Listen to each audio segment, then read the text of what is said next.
We're on live. It is Thanksgiving where I am. You got a couple more hours, but we're all in Yeah, a holiday spirit. totally. Happy Thanksgiving, man.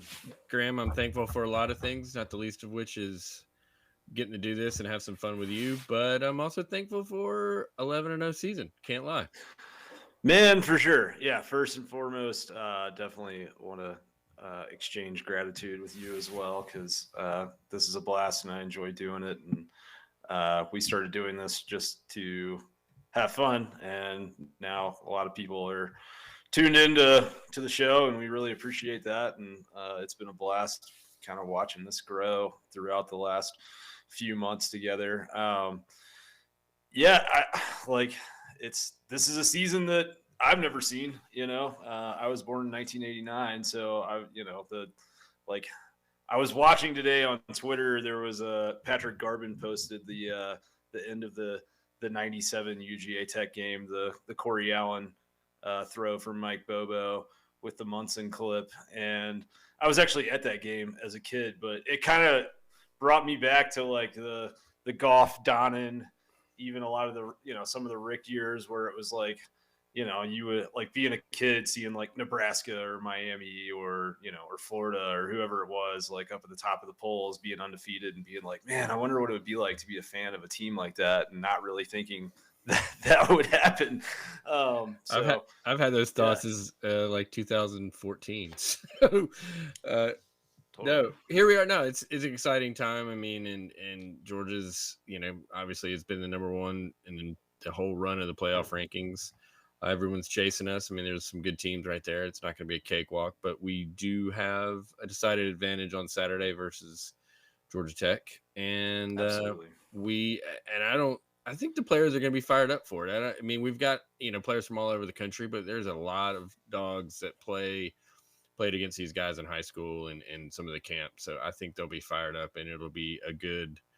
I think we're gonna show up. Charleston Southern looked, maybe like they took a little bit off, but I think they're gonna be fired up. And with that, what are your first thoughts on the game? Yeah, I mean, looking at both sides of the ball. On offense, Georgia has an advantage at every position on the field, right? I think Georgia should be able to do a lot of good work through the air on this defense. There's favorable matchups for Georgia all over the field. A couple spots where they have a massive advantage that I've kind of been able to target is their strong safety for Georgia Tech, Juane Thomas. Last week, he was targeted 4 times in the past game, gave up 3 catches for 121 yards and a touchdown. The other 2 catches resulted in first downs. But what was interesting is Notre Dame was able to get their tight end, their right boundary receiver, and their right slot receiver in man-to-man situations with Thomas. And so knowing how good Todd Monken is, you got to assume that Georgia will be able to do that. And I would look for Georgia to pick on him when they get the chance. But just on the season, when Thomas busts, man, he busts big. He's given up 23.4 yards a catch this year. 70.8% of his targets have resulted in receptions. And then the other guy in the secondary is our old friend, Trey Swilling. The last time we saw young Mr. Swilling, he was being thrown into a wall by one George Pickens. And while I doubt we will see a brawl on Saturday, especially with an impending SEC championship game, I do expect Georgia to throw him in a wall in the proverbial sense. Just his missed tackle percentage is 23.5%. It's the worst among the back 7 on Tech's team.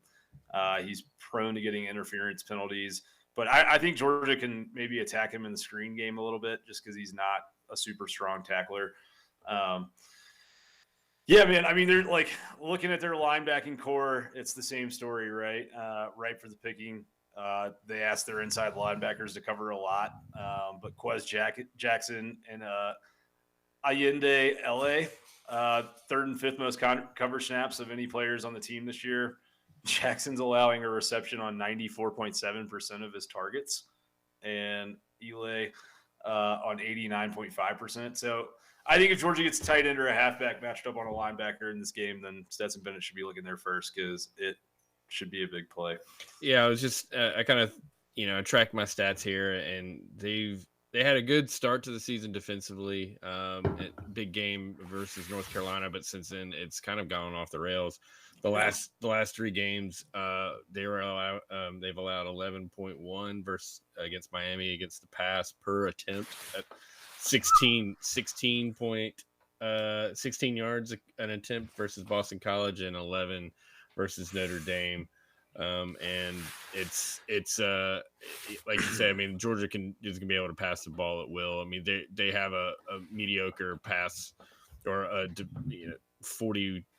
42% success rate allowed, which is pretty good, but it's the last 3 games their pass success rate allowed has been over 50% in every game. So Georgia should be able to rack up some stats.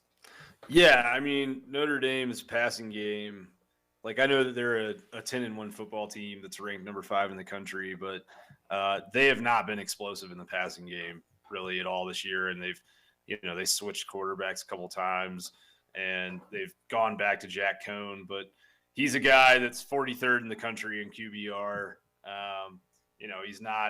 He's not tearing it up. Like, he's averaging 8.1 yards an attempt, but last week against this Tech defense, he was 15 of 20 for 285 and 2 touchdowns. So, like, I think for me, man, I would like to see maybe, like, we've seen Georgia come out and try to establish the run a lot this year. And to be honest, they haven't really been great on first and second drives over the last half of the season. So I think this is a game where I would like to see Georgia come out and try to throw early to open up the run and, create a little space up front. Because I do think that Georgia Tech's defensive line is probably the best unit on their team. The defensive tackles are serviceable, but, like, let's be frank, man, Georgia's struggled to run on worse fronts this season than the one that Georgia Tech is going to roll out on Saturday. And Warren Erickson has struggled against worse tackles than what he will face on Saturday. So I think it would be nice to see Georgia have kind of a statement game to show that they're ready for what's ahead with Alabama. And if he struggles early, I would, again, love to see Georgia go to Xavier Truss in that position, because I thought he did some really good things against Tennessee. But, yeah, I think that's the big question for me. The 2 things that I'm watching is, 1, the run game, but 2, it felt like the passing game was kind of out of sync last week. I don't know what your takeaway was from it, but Daniels and Bennett were combined 0 for 5 on throws, 20-plus yards downfield. And those were throws that Georgia's been really good and been hitting at a very high rate so far this season. So I want to see the offense look like it's in a good flow before Bama. Yeah, I'm not going to take a lot away. A noon kick when they played a lot of noon games, a lot of important games, and it might have been a slack week at practice. And sure. It tells you how important good practices are. You can't take any game for granted. I mean, they won comfortably and stuff. So I suspect they're going to buckle down and put a statement together offensively, and everyone wants to be crisp and sharp because they know they're not going to play the whole game. You're only going to get a few snaps, and this is a big game, big rivalry game. Say what you will. I mean, it's not our biggest rival, but these guys want to dominate, and they want to hold the sign that says we run the state, and they don't want to backdoor into that. Yeah, totally. And I mean, it's definitely different than the Tech rivalry was 20 years ago, right? Where, there was a time where they won 3 straight in this, and then Mark Richt showed up and everything changed. But, yeah, I mean, it's the classic Ray Goff quote, right? If you don't think Tech is Georgia's biggest rival, just lose to them and see what happens. Hey, I've got some stats here. This is what Georgia Tech did defensively. You can see that North Carolina game where they actually won all 3 phases of that, yards per play. That 31 is actually successful plays. I'm looking at explosiveness a little differently instead of trying to put a number on it. These are the number of successful plays that Georgia Tech had against North Carolina. Though that success rate was they hit anyway. So this is what Georgia Tech held opposing offenses to. Sorry.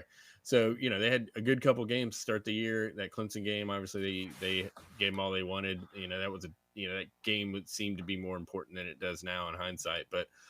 They held, that North Carolina offense to 42% success rate, but from there you can see it kind of slipped away from You know, 7.5 yards per play against Pitt, and then going down there to Miami, Boston College, and Notre Dame. And you can see, you know, the 41 successful plays against Pittsburgh, 42 successful plays against Virginia and Duke, and that's astounding. That's a lot of successful plays that they're going to have against those teams. And Georgia's averaging, you know, 31 successful plays a game, and that averages out, if you take their point total, that averages for every successful play, that's actually putting 1.2 points on the board, which is fascinating. And that's right there with, I mean, it's almost identical to Alabama and Ohio State and some of the best in the country. So it's just yet again another way of looking at the efficiency. And so if you're thinking that Georgia Tech is going to hold Georgia under their season average of successful plays, you're crazy. They're going to have 30 through the third quarter, and that's going to be, you're looking at a 38 point. Before the starters really get pulled. So I can see them scoring 35, 38 points. And you know, they're allowing, on the flip side, Georgia's allowing 19 successful plays on defense. Which I'm assuming is by far the lowest in the country. It's up there. I mean, I think actually Wisconsin's at 17. Wisconsin. Yeah. But you know, I was actually a shout out to Locked On Bulldogs podcast and YouTube show. Those guys had me on last night, and that was my first attempt at sort of explaining this sort of new number that I've been tracking, and which is interesting because on the flip side, you know, Georgia, Ohio State, Alabama, offensively successful plays, actual points are right there, but Georgia's allowing like 0.35 points per successful play allowed on defense, and that's almost twice as good as the second best team. Alabama, most of the teams are in the 0.8 points per, and Georgia's at 0.35. So that's ridiculous. It just shows you even your good plays, they're going to make you earn every yard and every point. And I mean, that's ferocious. And Georgia Tech Georgia Tech doesn't have the offense to beat this team on more than maybe one garbage time drive. I can absolutely see that Georgia Tech has scored their last points in the third quarter of Boston College. So, no, I'm with you, man. I mean, just looking at the Tech offense. Here are the offensive numbers right there. There you go. So they were held. Their offense was under their opponent's season average and success rate in 7 of these 10 Power 5 games. That's just not good. Yeah, I mean, from a personnel standpoint, the entire thing runs through Jameer Gibbs, the halfback. He's probably honestly the only player on this team that like I would call truly explosive and that could go and play at a lot of higher level programs than where Tech is right now. But he's got 2 to 3 times the rushing yards of anybody else. He's almost their leading receiver as well. The thing is just we know Georgia's not going to give up anything of significance or consistency on the ground, and the linebacking core, we know they can cover halfbacks coming out of the backfield. So it's just like the Tech offensive line is truly awful, though, man. They gave up 6 sacks last week against Notre Dame. So, like, imagine what could happen this week against this Georgia defensive front. I think this is one of those weeks where, like, Georgia could get pressure from any time from any position at any time in this game. I also, like, coming off the left edge in particular, though, the right tackle, Jordan Williams, is probably the weakest of the O linemen, so could be a good week for Nolan Smith because that's his edge. But yeah, man, I mean, against Notre Dame, their quarterback, they're playing a backup right now, but he was pressured on 21 of his 38 dropbacks. That's 55%. That's a really high number. So it's going to be interesting. They don't have any wide receivers who can punish Georgia for playing tight press coverage. 14 completions last week for 96 yards, just really, really inept and anemic, non-explosive offense. It is another dual threat guy. Yates can scramble a little bit. He did have 4 scrambles for 68 yards last week and busted a 54-yard run at one point. But Notre Dame also isn't really like working with the same team speed that Georgia is. I could see someone losing contain on the edge at some point, maybe, but I would be shocked to see him get to the second or third level on a quarterback run off a broken play. But even if they do, even if they can get some of those, and that's where their yards are going to have to come from. They're going to have to just take advantage. I mean, I don't think Georgia's going to dedicate a spy to them. I think they're going to play their base defense and they're going to get it. But you cannot score with that. You just can't. You're just not gonna, you're going to get down. Maybe you can move the ball for a first down or two, but we've talked about that stat, and I know that 1.8 yards per play allowed inside the 25. So it's this defense is suffocating. I'm not going to be surprised at all if it's a shutout. Yeah, I mean, like the Tennessee game, I think we both sat here before that game and we were like, we feel like this offense can probably move the ball between the 20s pretty well, but what happens in the red zone? And ultimately we found out, right? But like, I don't see anything from this Georgia Tech offense where it's like, oh, I think that they can have some success or, put together a string of first downs. Like if they score in this game, it'll be off of a busted play or a broken coverage or something like that, or, against the third and fourth string guys late in the fourth quarter. But like I do think it's good for Georgia to face another dual threat guy, because Bryce Young, he's not your classic dual threat, but like he has been running more lately, and it's something Georgia has to account for. And I mean, on the spy thing, like Georgia's base defense actually always has somebody that's responsible for the quarterback. So I think it's good.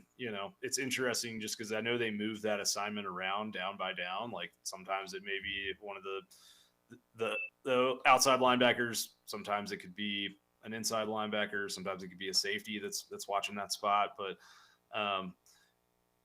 like that's the Georgia Tech's not going to force Georgia out of their base defense, right? But like the more, I guess, exposure that they can get, or just seeing a little bit of speed in the backfield, that because Young is a tough guy to sack. He's elusive. And so I think like having a guy like that where, these defenders do have to really kind of play well and play through the quarterback to get a sack, and they can't leave their feet and dive into a guy.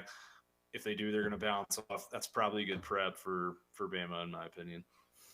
Yeah, it'll be interesting to see what, with the Brini and Chris Smith and, who comes out and starts, that star position and because it's not, obviously the talent level is not anything like Alabama, but this is the last game before the SEC championship game. So it'll be curious, like you say, talking about the O-line and I guess really the O-line, Erickson position and, Brini and whatever, and the star position are kind of the only sort of question marks we've got, which is quite nice to have. And I guess the other question mark we have, which is a good one, is George Pickens. What do you think? We think we'll see him on Saturday? I do, man. I do. I mean, to be frank, like I had someone from the sort of inner circles of UGA tell me a few weeks ago that the plan was for him to play against Georgia Tech. Apparently he came off non-contact, I think yesterday. So let's go. We'll see. Yeah. We'll see. I hope so. But the person that told me this is more, they don't tell me things very often, but when they do, they're usually right. They told me that Will Muschamp was coming to coach at Georgia like 2.5 months before that happened. So, I hope they're right, because I want to see him play. And I think that even if it's just for decoy purposes, having him on the field against Alabama makes a difference, right? Yeah, I mean, and so many people have taken shots at that kid, and when he flipped from Auburn on signing day, and sort of we talked about the Swilling incident, and it's sort of and he's had some less than stellar moments where he got into the personal the personal foul in the Tennessee game last year, but that for a kid to come out, tear his ACL and sprint and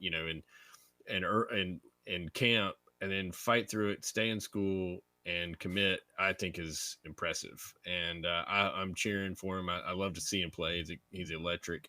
And for him to we said, this injury timeline, it would be playoff run for him to come back, and here he is, man. So I hope he plays. I hope he's healthy, and and I hope he doesn't do anything stupid.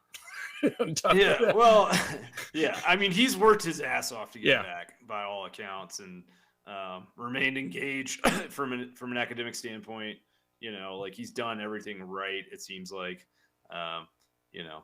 So I think truthfully though, like looking back over the last decade or so of Georgia football, like other than maybe Todd Gurley, I don't know that Georgia's had somebody that was just as like purely fun to watch as George Pickens has been since showing up in Athens. Like he's just one of those guys where it feels like anything can kind of happen when he's in the vicinity of the ball. So from that perspective, I want to see him play. I mean, I also I would love for him to come back and play 4 games, ball out, and that be what he needs to go off to the NFL and make a bunch of money and to leave with a ring, right? Absolutely. I think that would be great for all parties involved. Everyone would get what they want out of that situation. So I hope we see him, man. It was really nice seeing Blaylock back last week as well. That was encouraging. Oh yeah, and it seems like things offensively just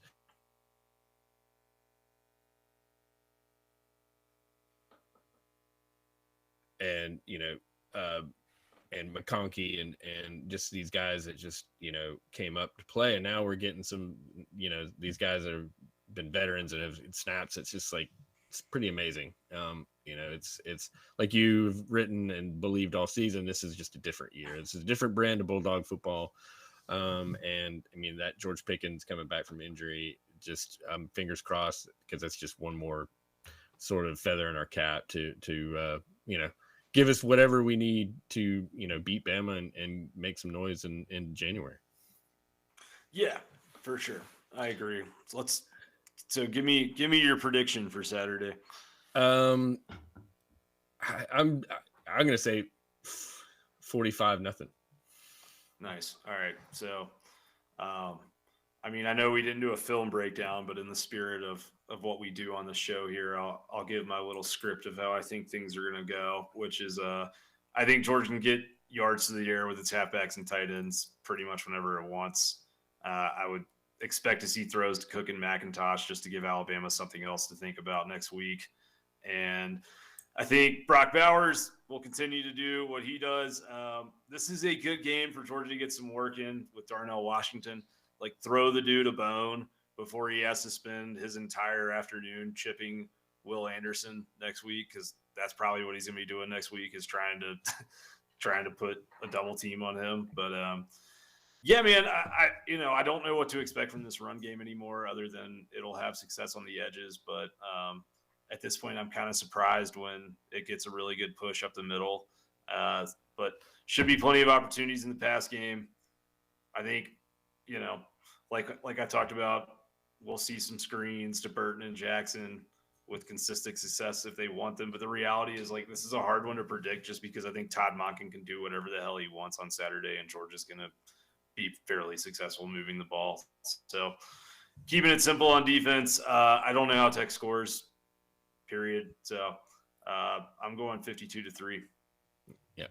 I can see, especially in the special teams having a factor for Georgia, with so many guys that those are the guys that play against Georgia Tech players in high school and get a chance to make some noise. And I wouldn't be surprised to see another block punt or, big return, or just an opportunity for those special teams guys to make a play. That's a good one. I like that. It's a good nugget. So with that, before we get into the picks, what's the game you want to watch the most? I gave you 3 games you're going to watch this weekend, and you got to go rake leaves for the rest of them. Besides Georgia, right? Besides Georgia. Yeah. I mean, I guess you don't rake leaves in the desert, but let's so yeah, rake some tumbleweeds or something. Yeah, right? Yeah, exactly. So what are the 3 games that you're going to watch? Egg Bowl for sure, for pure chaos factors, and just it's a uniquely college football game. There's actually a lot riding on it. Yeah, totally. There's really a New Year's Six Bowl probably riding on it. So I'm all for it, man. And yeah, I think that's a fun one. I would say Ohio State, Michigan, right? I don't know, actually, man. I feel like I know what's going to happen there. I think so. You know, got it. Bedlam, I'm guessing. Yeah, what do you think? But Bedlam's another one where it's like, dude, I bet on Oklahoma State just because like everything is telling me I should, but it seems like that's not like Bedlam. We always watch Oklahoma win no matter what, right? So it's one of those things where I'm not a big Gundy fan, but he has to get this done. I mean, this is like, they're like what 19 and 100 against him or whatever, and he's got the better team. I mean, this is like if you're, I mean, like I'm not cheering for it, but it's like you honestly, I don't want a back to back, Oklahoma State game either. I'd rather see the Cowboys take care of business and just clean that mess up, and let's just forget this iteration the Big 12 ever existed. I would agree with that. One game I am kind of intrigued by is Cincinnati and ECU, man. I think that's going to be an interesting game on is that on Friday? Yeah, Friday at 3:30 on ABC. I think that's a place that is actually a pretty underrated college football environment. Greenville is, and last time get rowdy. Last time Cincinnati went there, they barely survived, 43-46. Totally, yeah. And that team's been playing well lately. 14-point spread is one of the smaller ones we've seen Cincinnati have all year. So, yeah, I'm definitely interested there. I'm pretty excited about this Friday slate, truthfully, just because it feels like, we're getting two full days of football, really. I think Louisville and Kentucky's on Friday too, right? No, that's gonna be a good game. That's gonna be a good game. That's gonna be. I think UNC State will be an interesting game as well. I grew up there, so like cut me some slack, right? But no, that's good. That's a good game. NC State's having a good year. Yeah, and that is a Friday night game, and they have a chance to make the ACC title game with a Boston College win. I think. Right. I believe that's correct. So they'll be playing for something. That's kind of one of those rivalries. Like NC State's one of those programs that's really snake bitten, and like whenever they're close to doing something good, some shit happens. So I'm kind of just interested to see it from that standpoint as well. It's a fun. I don't know. It's a fun one. Like it's fun. One of those like kind of super regional rivalries that doesn't get a lot of national respect, but there's a lot of juice behind it there locally in the region. I think Oregon State, Oregon. I'm excited for that one as well. Yeah, my sicko game of the weekend is definitely Kansas State, Texas. It's just I'm with you, man. That's just, I mean, I'll be interested to see if Texas can rally, because Texas and USC have just quit. And that's not a good sign for a first-year coach. No, it's not. I'm also interested in watching Florida State, Florida as well. Again, from that like sickos kind of angle of just. I'm gonna skip. I will be gladly raking leaves. I hate both those teams so much. I can't. Well, it's during the Georgia game, so yeah. Like I am kind of bummed that Ohio State, Michigan is during the Georgia game as well, just because I do feel like that's a game where the outcome does directly affect, what Georgia will be doing a month from now. And like, I think if you're a Georgia fan, you're a huge Michigan fan on Saturday. I don't think Michigan gets it done, but I think like if you're a Georgia fan and Michigan is able to go out and beat Ohio State and give them that second loss and clear them out of the playoffs, I think that improves Georgia's odds of winning a national title significantly, because I don't think there's any way this Alabama team is beating Georgia twice. I could see it happening once. Don't think it's going to happen twice. Look at you, queued up, dude. I just forgot I had this. I did this for the dog sports thing. So let me just throw these up there. This is the big game. And Ohio State, man, I'm telling you, then that I started looking at some of the stats, it's like, 5.0 yards per play allowed on defense should be, but there's a lot of teams that made the playoff and did well with allowing 5 yards of play. And they're obviously ridiculously good on offense at 8 yards of play. But, that's the numbers right there don't tell me that that's going to be a close game, but I just got a feeling that in the big house, that Michigan needs to be competitive there. But did you pick that game? I did. Yeah, I picked Ohio State -8 because I bet. It's -8. It's -8. Yeah. What'd you think it was? I thought it was closer to 9.5. Yeah, man. I don't know where it is now. I mean, I caveat that I bet all these on Tuesday, but that's where you're supposed to bet them. Right, I know, totally. There's the whole narrative about Michigan. And it's like, oh, shit's different this year in Ann Arbor, and things are going better, and like Harbaugh has it figured out. But like a couple of things. One, I heard that 2 years ago, and then Ohio State dropped like 60 on their heads.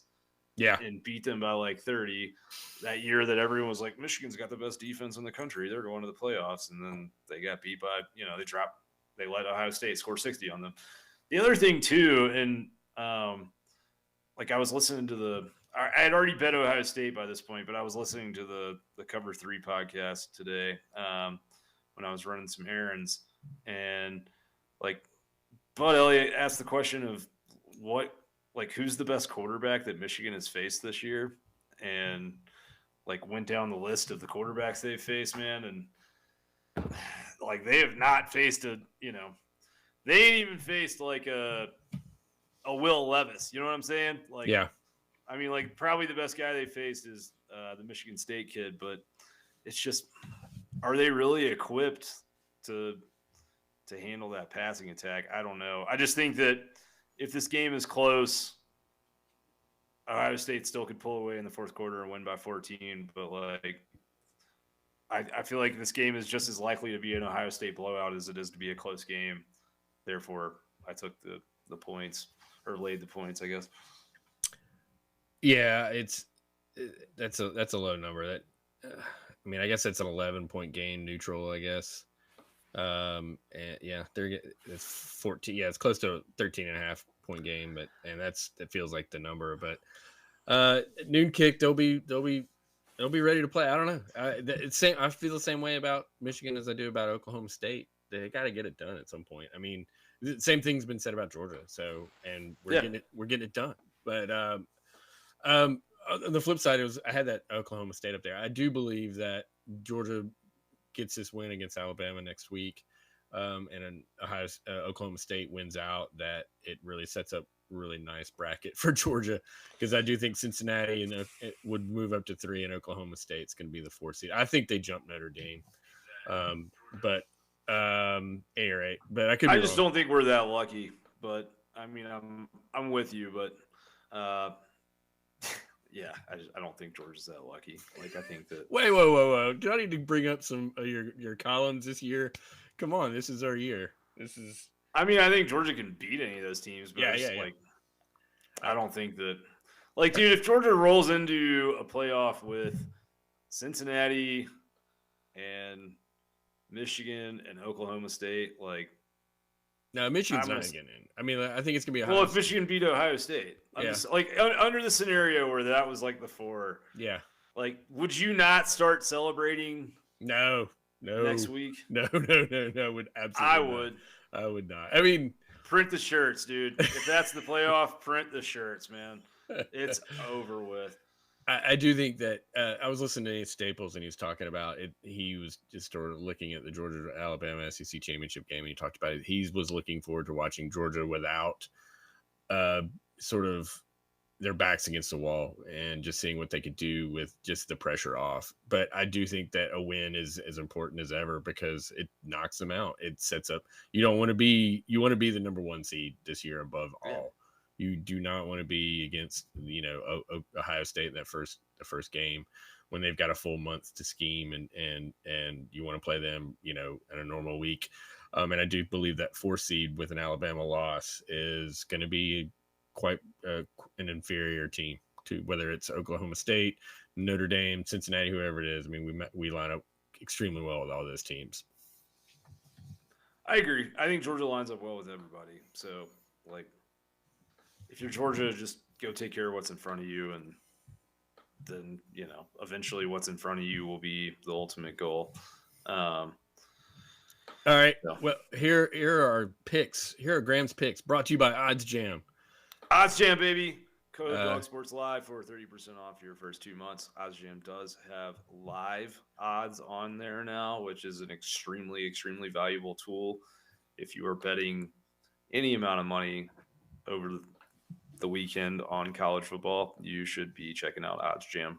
Get the best value. And get that 30% off for your first couple months, because the bowl season is just degenerate sicko month, and you're going to need everything for your for your confidence bowl pick'ems to betting real money, all that stuff.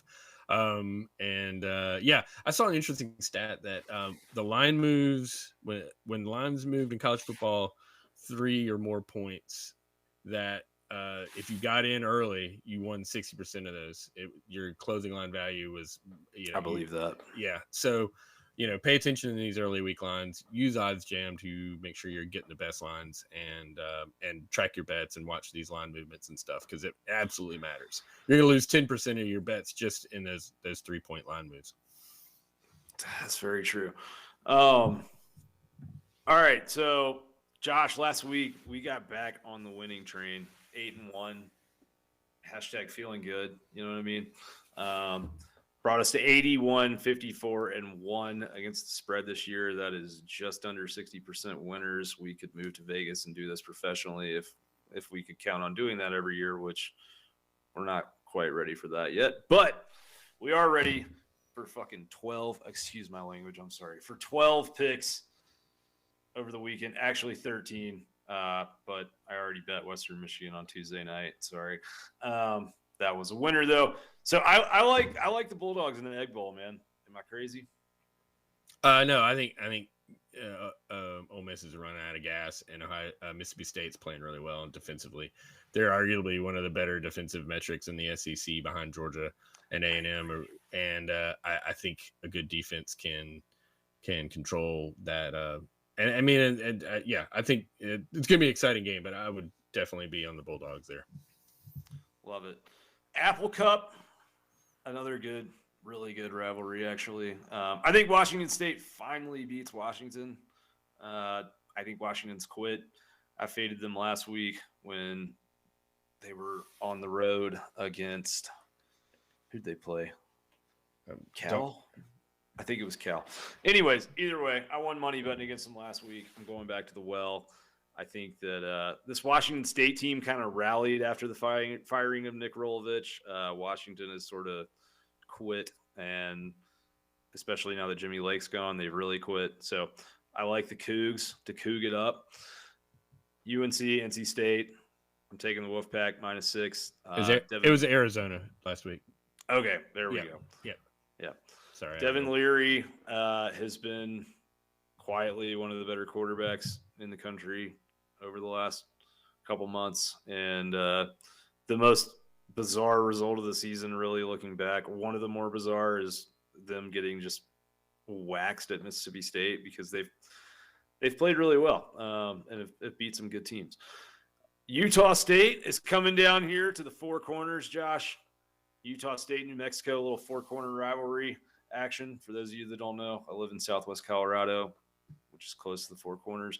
But, yeah, dude, this is the Four Corners special for Thanksgiving weekend. I like the Aggies. Blake Anderson, our guy from the hashtag Wear Pink for Wendy movement, has had them playing some good football this year. I think New Mexico is a really bad football team, and I don't think that they're really going to care too much at this point. Ohio State, Michigan, we've already discussed. Florida State money line +125. Talk about some closing value. So I bet this, and then literally, I think 10 minutes later, It came out that Emory Jones had an injury and wasn't going to play in this game.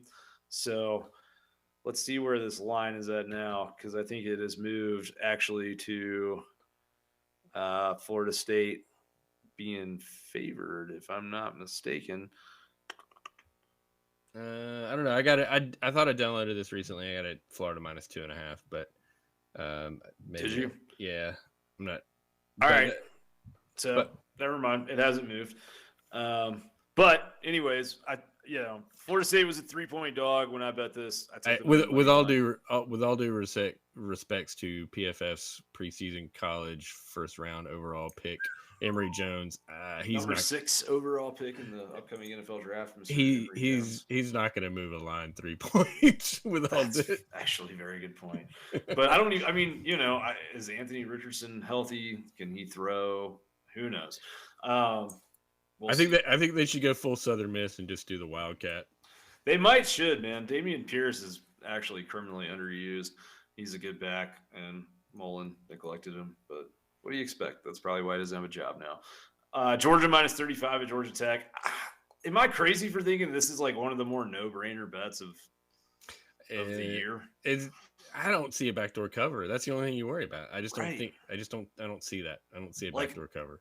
I know Georgia wants to get out healthy, so that they'll probably call the dogs off early, but I just think that this Georgia Tech team is really bad. And the only reason that we don't cover is with a late touchdown by Tech, and then we just determined to run the ball, and we just don't have enough drives to score enough points.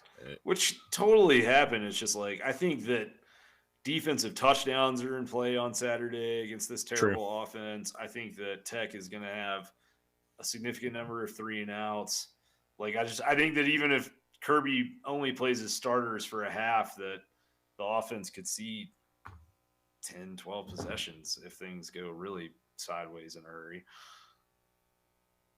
Yeah, I mean, I said 40-45 nothing. So I know you did. I know. Yeah. Oregon State, Oregon, Civil War. I like the Beavers. They won this game outright last year. They've been playing really good football. Oregon got their, what's handed to them last week at Utah. Lost that playoff spot. I just don't know how motivated they're going to be. They've kind of played with their food a lot this year, anyways. Too. Like, they were one of those teams that really, put teams away late in the last half of the fourth quarter a lot and played a lot of close games. But I think that Oregon State will hang in there, cover the 7. I'm just looking at it. Oregon State's got a 50% success rate on offense. They're good, man. Yeah, that's really good. And Oregon's defense is giving up 5 yards of play. Mm-hmm. I like that. Ooh. Thank you. Join me. Yeah. Put a nickel on damn money line. Put a money line on that, dude. Let's go. We'll sprinkle a little, dude. We'll take those Western Michigan winnings and throw them onto the Beavs money line. Texas A&M, LSU. I don't know why I'm going to call this a gut feeling. I think this team, actually, the ones that are still around, kind of loves O, and he's done a good job keeping them engaged, and they've been playing some good defense lately. And Zach Calzada, other than the time that he levitated for 4 hours against Alabama, really hasn't been a good quarterback this year. So I like the Tigers on the money line. Throw a little on it, see what happens. Plus 220. That's the only one on here I don't dig, dude. Got to be honest. I mean, I don't blame you. It's a risk, but I've been hitting my money line picks lately, so I'm just figuring, we'll get back to the well. There's my Oregon State Apple Cup. That's not the Apple Cup. That's Civil War. Civil War. There's my Oregon State has a turnover chainsaw too, in case you didn't know. Which is I forgot. Awesome. Yeah, that's the most Northwestern thing ever, dude. It really is, dude. Just like a bunch of dudes in flannels that spent the day like salmon fishing, rolling in to cheer for the turnover chainsaw. It's gonna be rad. Corvallis, baby, lit. Oklahoma State. I got I got them at -3.5. Oh, I'm sorry. Is there anything in the Oregon State chart there besides the success rate that you I mean, pops your eye? that .340 EPA on Oregon State. I mean, that's just a good offense, and Mm-hmm. I mean, the defense. Yeah, neither defense is particularly good, so I like the taking the points there. I can see that's going to be a good game. That's going to be a good game. Yeah, There should be some offense. I think so too. Notre Dame -19 at Stanford. Man, Stanford has been really bad. Like, they're on quit watch for me. I think that they may have given up on this year.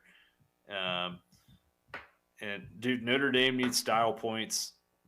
They don't have a conference championship game. They don't have anything to stay healthy for. Like, they're number 5 right now, and they need some things to bounce their way. But, if they have any shot, which I don't think they do, but if they have any shot at making the playoff, they got to go out and just roll these dudes and be up like 35-0 at the half and keep their feet on the neck. So I think 19 is kind of a small number for that's this a big situation. I mean, Stanford is one of the few Power 5 teams that has a negative net EPA yards per play of over one. That's not good. They're allowing 6.4 yards per play on defense, so there's a potential for them to rack up some yards there, man.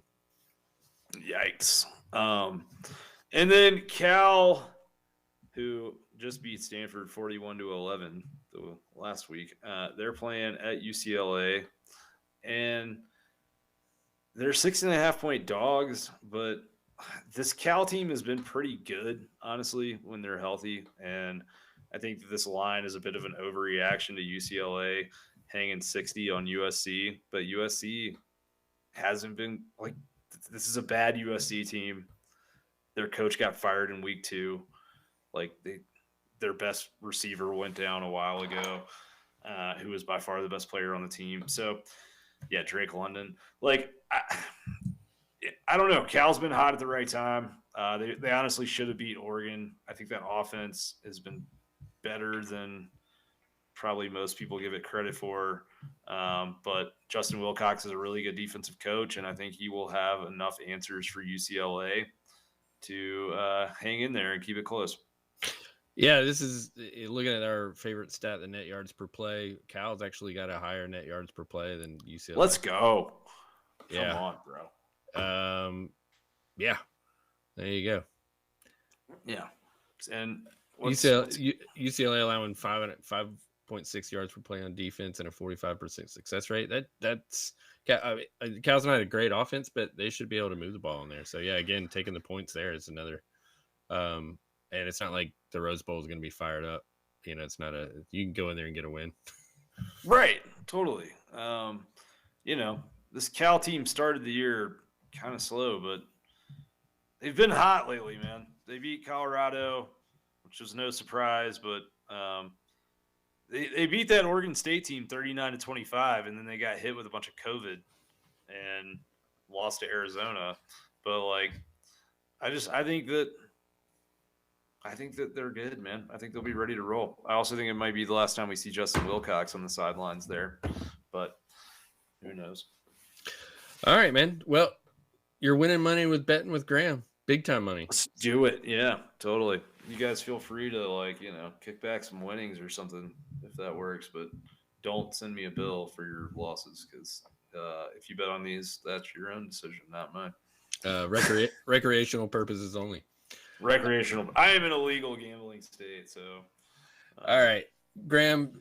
I wanted to say thank you again for all the feedback we're getting on the podcast and the YouTube feed. Please subscribe and share. A lot of birthday wishes were shouted out for me, so thank you, Graham, for let's go. Put me out there. We've got a few more shows to do before we pivot to Tom Crean's basketball team. So. We're not doing that this year. Oh God, Georgia needs to go all the way, and then we need to have a couple months of season recap and recruiting shows so that we don't ever have to talk about Tom Green on this show again, because I will have an aneurysm. All right. With that, we were not going to talk about Georgia basketball for a minute. And with that, I keep saying with that, no, happy Thanksgiving, Graham, to you and to your new bride. I hope you guys have a wonderful holiday. It's absolutely the best time of the year. Absolutely. Fall is everywhere. Good food, family, friends. I will say a prayer of Thanksgiving for you and for all your for all the dog fans out there that that follow us and retweet us and get into it with us. We love it, and I'm ready. With that, Yeah, man. Take us out, Graham. Well, thank you, Josh, for those kind words, and thank you for your friendship and all the fun that we get to have together, and for making our faces and our voices go out and into the universe on a screen. None of this is possible without you. And yeah, man, just really, really grateful, not just for the show, but more than anything, the friendship that we've gotten to build. Really, it's been a lot of fun. I hope you have a great Thanksgiving with your wife and the two boys, even the one that's a Georgia Tech fan. I hope he has a good Thanksgiving too. But I think he's a Hawks. He's officially pivoted into Hawks season now. So that's a good business decision by him. You know, can't say I blame him. But yeah, man, you guys have a great holiday. Enjoy the weekend. Relax. Sit on the couch or rake leaves or whatever it is that you want to do, because I know you've had a busy run here lately. So take a load off and take a deep breath and enjoy it. And that goes for all of you guys that watch the show. Enjoy yourselves. Enjoy the people around you. Enjoy the last full week of college football. I can't believe that we're saying that already. And yeah, thank you guys so much for the time and the energy and the engagement that you have given us this season. And also thank you for like being our hype people, basically. Like, thank you for sharing our stuff and telling your friends about it, and the word of mouth and the posts and the retweets and all of that. That's how this thing has grown. That's how it'll continue to grow. Super organic. And that's what's fun about it.